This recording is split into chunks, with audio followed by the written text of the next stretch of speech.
உங்களை சாமியாராக்க முயற்சி செய்யவில்லை.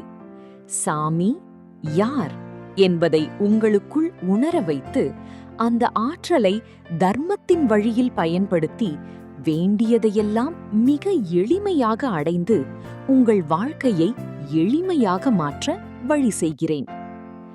பல இடங்களுக்கு சென்று வந்துவிட்டேன். பல மனிதர்களை சந்தித்து விட்டேன். பல உபதேசங்களை கேட்டுவிட்டேன். என் சொந்த அனுபவம் என்ன சொல்கிறது தெரியுமா? இக்கால வாழ்க்கைக்கு அக்கால வேத நூல்களையோ நீதி நூல்களையோ அப்படியே பயன்படுத்திவிட முடியாது. ஏனெனில் காலம் மாறுகிறது, சூழ்நிலை மாறுகிறது.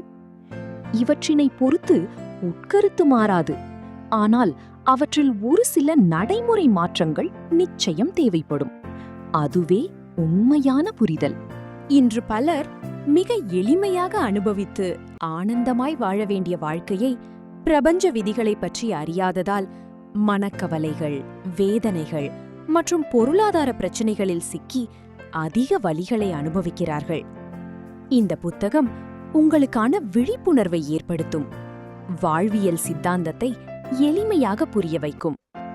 மதங்களுக்குள் அகப்படாமல், சமயங்களுக்குள் அகப்படாமல், ஜாதிகளுக்குள் சிக்காமல் நடுநிலை, நியாயமாய் வாழ கற்றுக் கொடுக்கிறது. ஒரு மின்னல் கீற்று போல, ஒரு அமிர்த நீர் போல மிக எளிமையாக ஞானத்தை பெற வழி செய்கிறது. வாழ்க்கை கடினமல்ல, அதை புரிந்து கொண்டால் அது ஆனந்தமாக மாறும்.